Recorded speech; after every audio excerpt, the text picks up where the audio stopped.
Morning welcome to V3 news లక్ష్యం సమాచారం నేను గణేష్ బులెటిన్ ముందుగా హెడ్లైన్స్ చూద్దాం 3 రోజుల పర్యటనకు తిరుపతి చేరుకున్న రాష్ట్రపతి రామ్నాథ్ కోవింద్ రేణిగుంట ఎయిర్పోర్ట్ లో ఘన స్వాగతం పలికిన గవర్నర్ సీఎంలు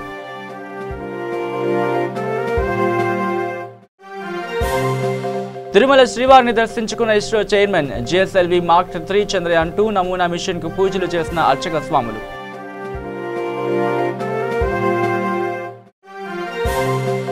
కామారెడ్డి మున్సిపల్ కార్యాలయం ముందు కాంగ్రెస్ బీజేపీ ధర్నా ఓటర్ల జాబితాలో పేర్ల గల్లంతుపై ఆందోళన వ్యక్తం చేసిన నేతలు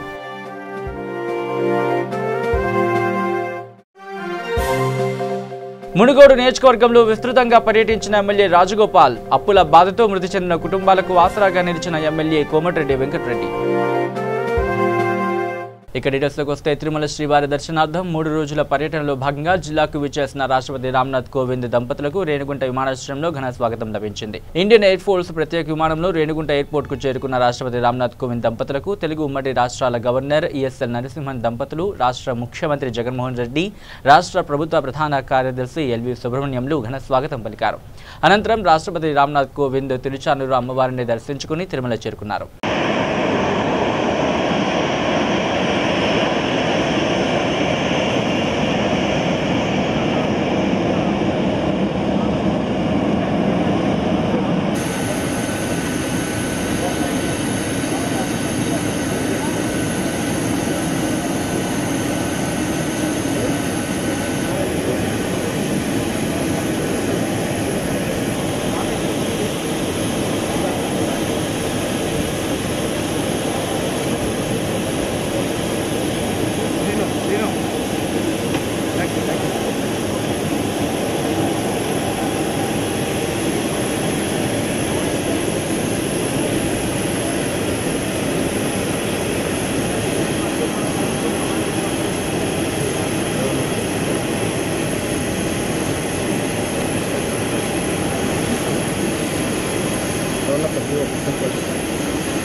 ఇక తిరుమల శ్రీవారిని ఇస్రో చైర్మన్ శ్రీవారిని దర్శించుకున్నారు. GSLV మార్క్ 3 చంద్రయాన్ 2 నమూనా మిషన్ కు పూజలు నిర్వహించారు.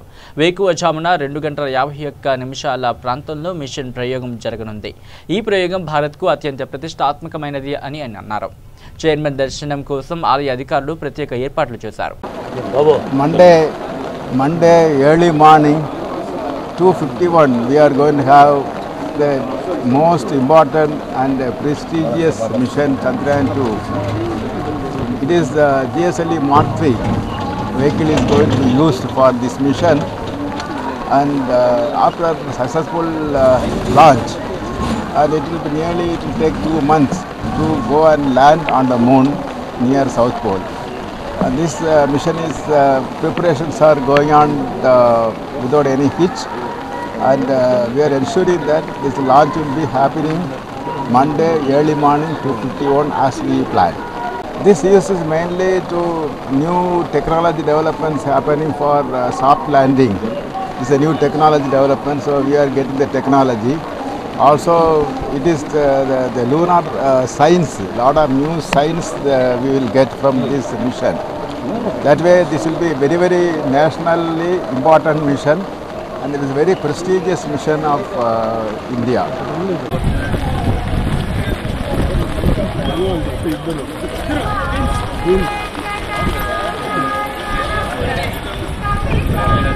ఇక కామారెడ్డి జిల్లా కేంద్రంలో మున్సిపల్ కార్యాలయం ఎదురుగా పలు పార్టీల నాయకులు ధర్నా నిర్వహించారు. ఓటర్ల లిస్టులో జరిగిన అవకతవకలపై మరియు గల్లంతైన ఓట్లకు నిరసనగా కాంగ్రెస్ మరియు బీజేపీ పార్టీల నాయకులు కార్యకర్తలు ఈ ధర్నా నిర్వహించారు. ఈ సందర్భంగా నాయకులు మాట్లాడుతూ కాంగ్రెస్ బీజేపీ పార్టీలకు చెందిన ఓట్ల గల్లంతు అయ్యాయని, టీఆర్ఎస్ పార్టీ నాయకులు కావాలని ఇతర పార్టీ ఓట్లను తొలగించాలని వారు మున్సిపల్ అధికారులకు ఫిర్యాదు చేశారు.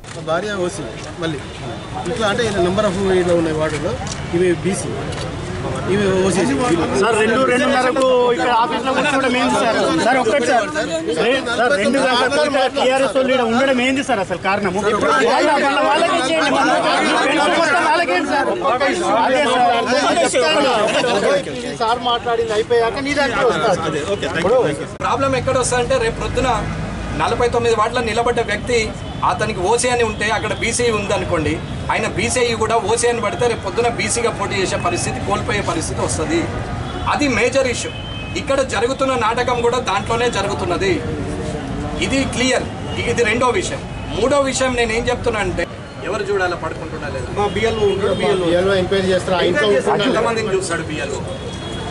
తన జ్యూరిడిక్షన్లో ఎంతమంది వస్తే అంతమందిని రాత్రి మొత్తం తిప్పుకుంటూ చూస్తాడు.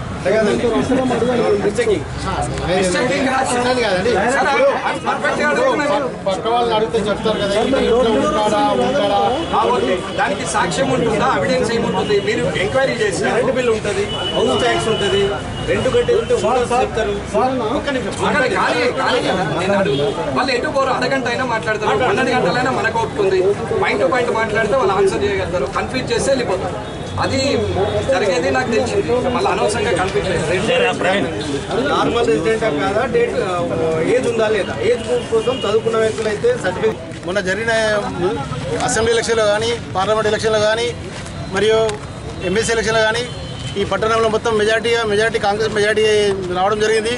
దాన్ని దృష్టిలో పెట్టుకొని వీరంతా ప్రస్తుత టీఆర్ఎస్ నాయకులు మెజార్టీతో గెలవలేమని, అన్యాయంగా దొడ్డిదారిన గెలవడానికి ప్రయత్నం చేస్తూ దొంగోట్లు రాపిస్తూ వాళ్ళ వార్డులలో వాళ్ళ ఇష్టం అనుకూలంగా వార్డులు మారుస్తూ, ఇప్పుడు తల్లి అయితే ఓసీ అయితే కొడుకు బీసీ, ఒకే కుటుంబంలో తల్లి ఓసీ కొడుకు బీసీ కాగలుగుతారా? వాళ్ళ ఓసీలను బీసీలు చేయడం జరిగింది.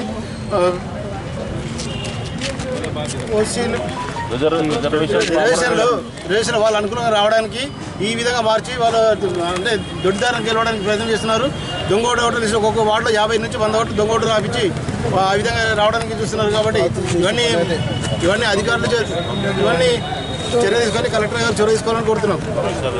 ప్రాబ్లం ఎక్కడ వస్తుందంటే రేపు పొద్దున 49 వార్డులో నిలబడ్డ వ్యక్తి అతనికి ఓసీ అని ఉంటే అక్కడ బీసీ ఉందనుకోండి, ఆయన బీసీ కూడా ఓసీ అని పడితే రేపు పొద్దున బీసీగా పోటీ చేసే పరిస్థితి, కోల్పోయే పరిస్థితి వస్తుంది. అది మేజర్ ఇష్యూ. ఇక్కడ జరుగుతున్న నాటకం కూడా దాంట్లోనే జరుగుతున్నది. ఇది క్లియర్. ఇది రెండో విషయం. మూడో విషయం నేను ఏం చెప్తున్నా అంటే, మీరు ఏదైతే ఓటు పిఎస్ను తీసుకొని పోలింగ్ స్టేషన్ను తీసుకొని ఫస్ట్ చేశామన్నారు, దెన్ నెక్స్ట్ మీరు బౌండరీ మార్కింగ్ చేసేసి అందులో మిస్ అయిన ఓట్లని యాడ్ చేశామంటున్నారు. చనిపోయిన వాళ్ళు ఓట్లు ఎందుకు వస్తున్నాయి?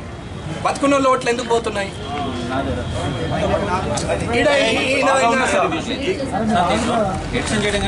ఇక మున్సిపాలిటీ ఎన్నికలకు సంబంధించి ఇటీవల మున్సిపల్ కమిషనర్ అధికారులు విడుదల చేసినటువంటి వార్డుల హద్దులు, మున్సిపల్ ఓటర్ల జాబితా తప్పులు తడకగా అస్తవ్యస్తంగా ఉందని సిపిఎం 1 టౌన్ 2 టౌన్ కార్యదర్శులు తెలుగు గోవిందు కోటగూపి విమర్శించారు.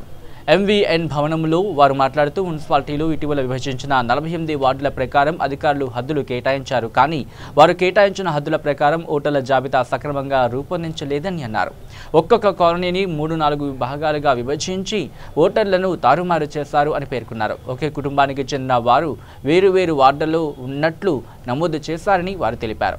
ఈ విషయంలో మున్సిపాలిటీ ప్రత్యేక అధికారి అయిన జిల్లా కలెక్టర్ జోక్యం చేసుకుని తప్పులుగా ఉన్నటువంటి ఓటర్ల జాబితాను సరిదిద్దాలని డిమాండ్ చేశారు. జరగనున్నటువంటి సూర్యాపేట మున్సిపాలిటీ ఎన్నికలకు సంబంధించి ఈ మధ్యకాలంలో మున్సిపాలిటీ అధికారులు కానీ, కమిషనర్ గారు వీళ్ళందరూ కూడా వార్డుల విభజన చేశారు. గతంలో 34 వార్డులు ఉన్నటువంటి సూర్యాపేట మున్సిపాలిటీని ఇప్పుడు 48 వార్డులుగా, కలిసినటువంటి గ్రామాలన్నింటినీ కలుపుకొని 48 వార్డులుగా విభజించారు.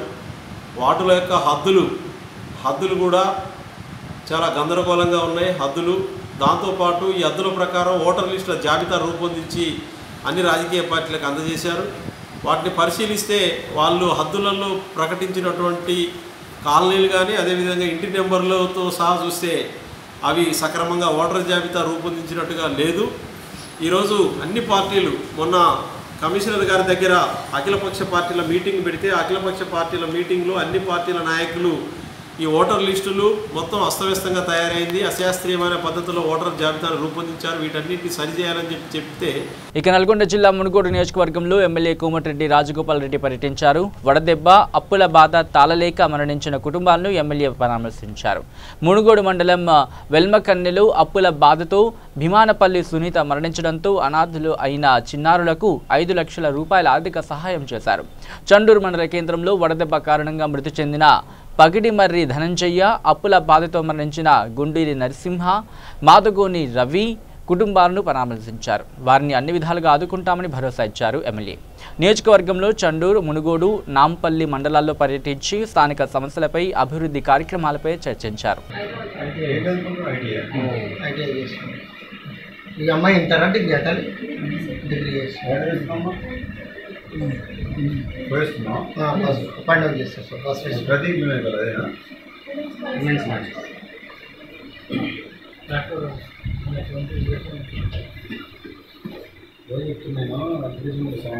సాయం చేస్తలేదు ఫ్యామిలీ పూర్ ఫ్యామిలీ కదా, అమ్మాయి పెళ్ళినప్పుడు ఇట్లా పనికొస్తుంది. ఇక హైదరాబాద్లోని ఉస్మానియా యూనివర్సిటీలో సేవాలాల్ సేన తెలంగాణ రాష్ట్ర అధ్యక్షుడు భానుతి కిషన్ నాయక్ మాట్లాడుతూ గిరిజన ఉద్యోగులపై రాష్ట్ర వ్యాప్తంగా ఏసీబీ అధికారులు కుట్రపూరితంగా దాడులు నిర్వహిస్తున్నారు అని అన్నారు. ఏసీబీ అధికారుల దాడుల వల్ల ఉద్యోగుల కుటుంబ సభ్యులు మానసికంగా బాధపడుతున్నారు అని అన్నారు. ఇటీవల కాలంలో వికారాబాద్, హైదరాబాద్, రంగారెడ్డి జిల్లాలలో లంబాడీ ఉద్యోగులపై దాడులు ఎక్కువగా జరుగుతున్నాయని, ఇది రాజకీయ కుట్ర, ఇప్పటికైనా ప్రభుత్వం కళ్ళు తెరవాలని, అధికారులు ఏదైనా విషయం ఉంటే మీడియా ముందు కాకుండా కోర్టు ముందు తెలియజేయాలని అన్నారు. లేని పక్షంలో భారీ ఎత్తున నిరసనలు చేపడతామని హెచ్చరించారు. సేవాలాల్ సేన తెలంగాణ రాష్ట్ర అధ్యక్షుడు. ఈ మధ్యకాలంలో తెలంగాణ రాష్ట్ర వ్యాప్తంగా జరుగుతున్న ఏసీబీ దాడుల గురించి మీ ముందు 2 మాటలు స్పష్టం చేయదలుచుకున్నాం. మనం ఒక ఆలోచన విధానంలోకి వస్తే జరుగుతున్నటువంటి దాడుల నేపథ్యం మొత్తంగా కూడా కావాలని చెప్పని ఏసీబీ అధికారులు గిరిజన ఉద్యోగులను టార్గెట్ పెడుతున్నట్టుగా అనిపిస్తూ ఉన్నది. ఎందుకని అంటున్నామనంటే, నిన్న మనం చూసినట్టయితే పాతలావత్ సురేష్ నాయక్ వికారాబాద్ జిల్లా ఎక్సైజ్ డిపార్ట్మెంటు, అదేవిధంగా కేపీ నాయక్ మల్కాజ్గిరి మేడ్చల్ జిల్లా పెన్షన్ పేమెంట్ అధికారి, నిన్ననే ఒక సోదరి లావణ్య తహసీల్దార్ రంగారెడ్డి డిస్టిక్. ఇట్లా చూస్తూ ఉంటే మొత్తంగా మీడియాలో, పత్రికల ద్వారా, print media, electronic media ACB దాడులు జరిగినటువంటి పరిస్థితి, ఘటన, డబ్బుల్ని గుట్టలుగా రాసులుగా పేర్చి కావాలని చెప్పని బదనాం చేసే విధంగా, ఆ కుటుంబం మొత్తం ఛిద్రమయ్యే విధంగా, మానసిక క్షోభ అనుభవించేటటువంటి విధంగా ఈ దాడులు జరుగుతూ ఉన్నాయి. నిజంగా అధికారి అవినీతికి పాల్పడి ఉంటే అంత సొమ్ము దాదాపుగా ₹1 కోటి 93 లక్షల రూపాయలని చెప్పని లెక్కలతో సహా చెప్తున్నటువంటి ఏసీబీ ఈ పత్రికలు, మీడియా మొత్తంగా ఒకటే కథనాన్ని ప్రచురితం చేస్తూ ఉన్నాయి. అంత డబ్బు ఏ అధికారి అయినా. ఇక తెలంగాణ ఛత్తీస్గఢ్ సరిహద్దుల్లో ఎర్రంపాడు, పొట్టెపాడు గ్రామాల మధ్య అటవీ ప్రాంతంలో మృతదేహం లభించింది. మృతదేహం వద్ద మావోయిస్టులు లేఖ విడిచారు. ఈ నెల 8వ తేదీన కిడ్నాప్ అయిన చర్ల మండలం బెస్త కొత్తూరులో మాజీ ఎంపీటీసీ టీఆర్ఎస్ నాయకుడు నల్లూరు శ్రీనివాసరావును అపహరించిన అనంతరం మావోయిస్టులు ఇన్ఫార్మర్ నెపంతో హత్య చేసి అతడి మృతదేహం వద్ద లేఖను వదిలి వెళ్లడం జరిగింది.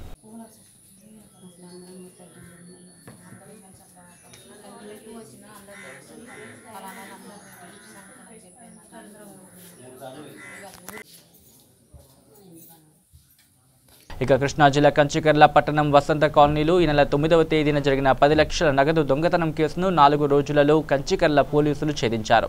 షేక్ ఘనీ భాషా తన ఇంట్లో పొలం కొనుగోలు నిమిత్తం బ్యాంకు నుంచి తీసుకువచ్చిన 10 లక్షల రూపాయల నగదును తన బీరువాలో భద్రపరిచి తన భార్యతో పాటు ఇంటిపైన నిద్రిస్తున్న సమయంలో వరుసకు మనుమడైన భాషా కుమార్తె కొడుకు షేక్ మెహబూబ్ షుబానీ డాబాపై నిద్రిస్తున్న భాషా వద్ద ఇంటి తాళాలు దొంగలించి ఇంట్లోకి ప్రవేశించాడు.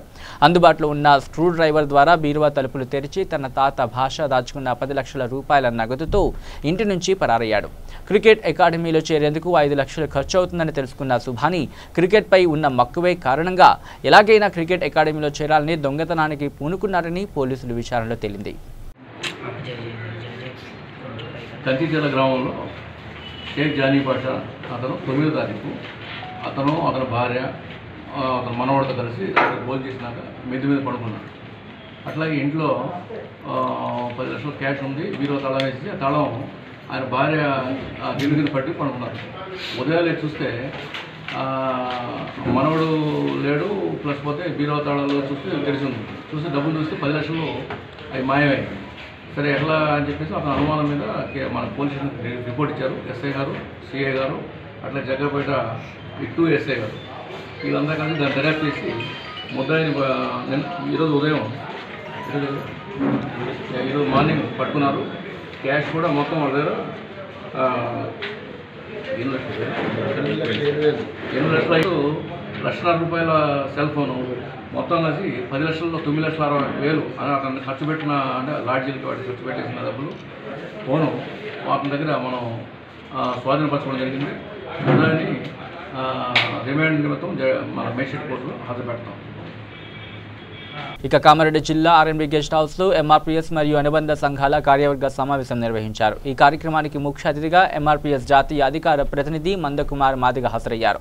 ఎస్సీ వర్గీకరణ భవిష్యత్ కార్యాచరణ ప్రణాళికను రూపొందించి ప్రతి గ్రామంలో నూతన కమిటీలు వేస్తూ పార్లమెంట్లో ఎస్సీ వర్గీకరణ బిల్లును పెట్టే వరకు ఎంఆర్పీఎస్ పోరాడుతుందని తెలిపారు. ఈ కార్యక్రమంలో ఎంఆర్పీఎస్ రాష్ట్ర ఉపాధ్యక్షుడు కామారెడ్డి జిల్లా ఇన్ఛార్జ్ నాగభూషణము, రాష్ట్ర కార్యదర్శి ధనుష్ మూపాల్ తదితరులు పాల్గొన్నారు.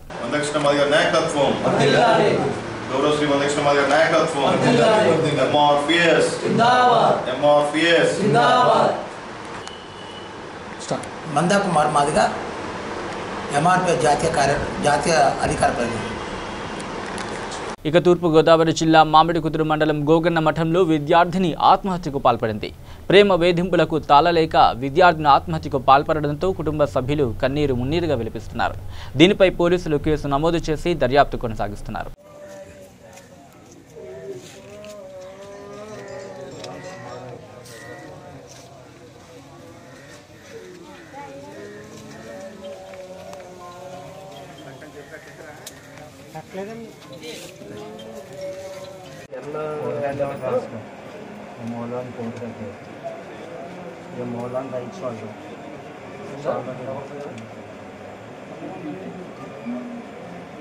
కూడా వెళ్ళదు, ఇక్కడ అందరినీ అడగండి. నా బిడ్డ అవతల పక్కనున్న వాళ్ళు కూడా తెలియదండి నా బిడ్డని.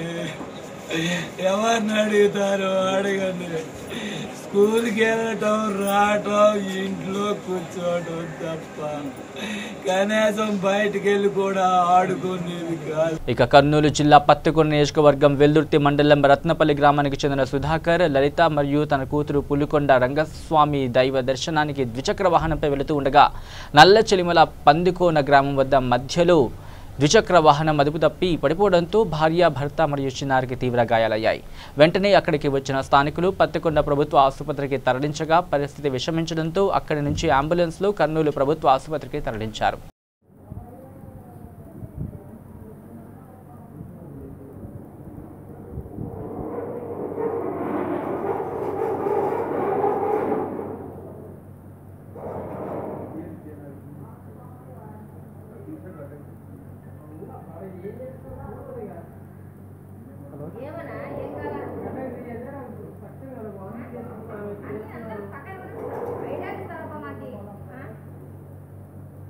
ఇక కర్నూలు అవుకు మండలం మెట్టుపల్లి గ్రామానికి చెందిన 45 సంవత్సరాల మాల లక్ష్మీదేవి జీవనోపాధి కోసం పొలంలో పల్లీల మిషన్లు పనిచేస్తోంది.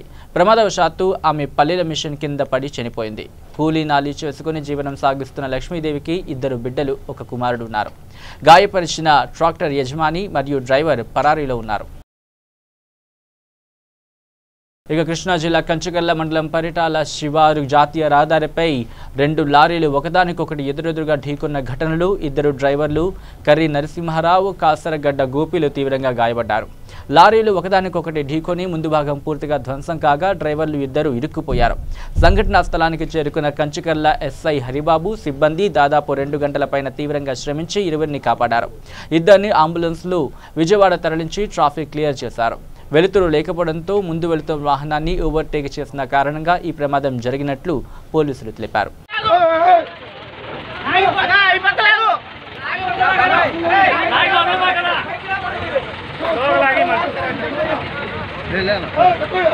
అది ఊడిందంటే మనం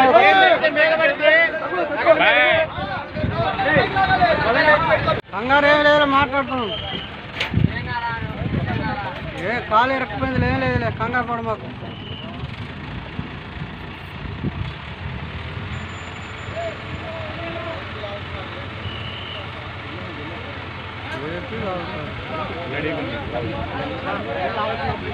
బాగున్నాడు ఇప్పుడు ఉండే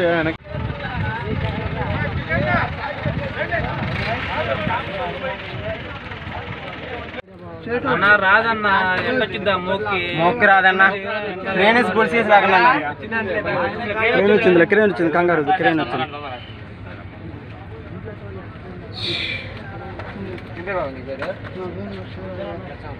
ఇక తిరుమల తిరుపతి దేవస్థానంలో ఇప్పటికే జేఈఓగా ప్రత్యేక అధికారిగా 2 పర్యాయాలు పనిచేసిన ధర్మారెడ్డి మరోసారి బాధ్యతలు చేపట్టారు. ఆలయ ఈవో సునీల్ కుమార్ ఆలయ అధికారుల సమక్షంలో ప్రత్యేక అధికారిగా బాధ్యతలు స్వీకరించారు. ముందుగా స్వామివారిని దర్శించుకుని ప్రత్యేక పూజలు చేశారు. మరోసారి స్వామివారి సన్నిధిలో సేవ చేసే అవకాశం వచ్చిందని తెలిపారు ఆయన.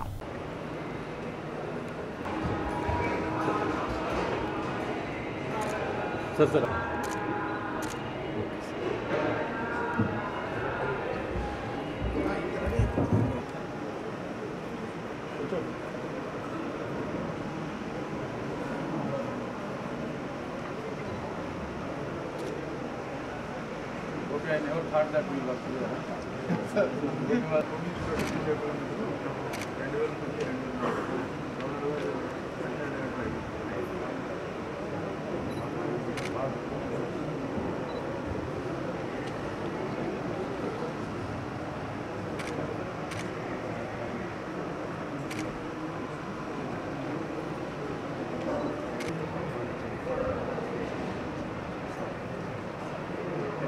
वेदायत्वाय सदशारदाय शरणो शरद्भ्याय श्यामत्मसे देवात्मै पुण्याय यन्ना मम कामयं दतमाश्रुवन् यत्कामं कामय देवाः नमो नमो भवदिजाय मानोन्ना केतुर्हसा मे कृतिगे भाग्यं देवे उदय सरसिने भूतकारुण्यलक्ष्मी प्रज्ञाग्रे शौर्यलक्ष्मी निखिलगुणगणाडक्वरेके विलक्षायो प्राप्ताय कल्याणधरे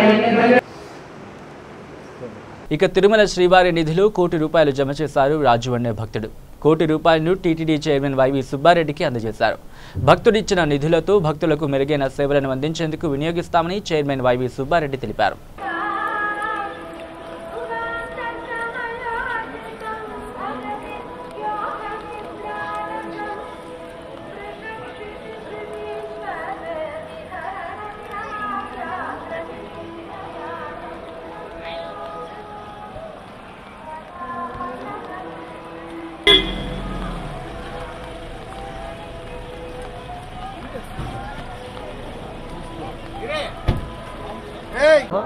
ఈరోజు తిరుమల తిరుపతి దేవస్థానం స్వామి సన్నిధిలో మిత్రుడు ఎంఎస్ రాజు గారు కాంట్రాక్టరు ఆయన స్వామివారి సన్నిధిలో ₹1 కోటి స్వామివారి నిధికి కానుకగా ఇవ్వటం జరిగింది.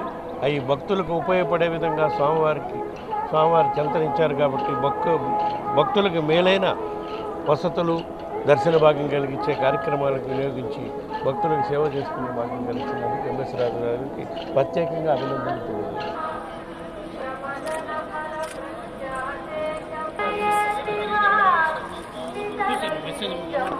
ఇక శ్రీశైల దేవస్థానం నిర్వహిస్తున్న అన్నప్రసాద వితరణ పథకానికి హైదరాబాద్ నివాసి చెన్ను వెంకటవర కుమార్ ₹116 విరాళం అందజేశారు. స్వామి అమ్మవార్ల దర్శనం అనంతరం ఆలయ పర్యవేక్షకుడు మధుసూదన్ రెడ్డికి విరాళాన్ని అందించారు. ఈ సందర్భంగా ఆలయ అధికారులు స్వామివారి శేష వస్త్రాలను ప్రసాదాలను అందించి సత్కరించారు.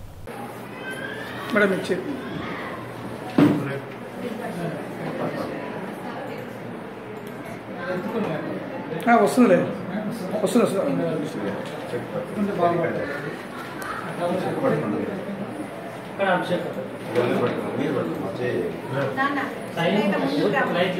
ఇక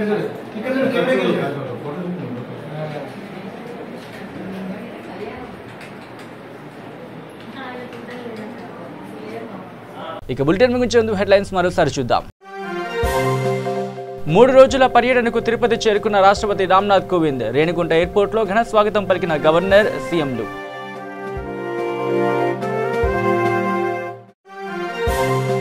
తిరుమల శ్రీవారిని దర్శించుకున్న ISRO chairman. GSLV mark 3 Chandrayaan 2 నమూనా మిషన్ కు పూజలు చేసిన అర్చక స్వాములు.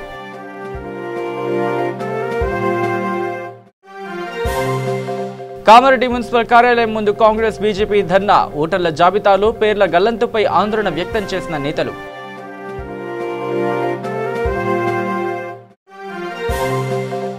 మునుగోడు నియోజకవర్గంలో విస్తృతంగా పర్యటించిన ఎమ్మెల్యే రాజగోపాల్. అప్పుల బాధతో మృతి చెందిన కుటుంబాలకు ఆసరాగా నిలిచిన ఎమ్మెల్యే కోమటిరెడ్డి వెంకటరెడ్డి. ఇవి bulletin updates. Keep watching V3 news. లక్ష్యం సమాజహితం.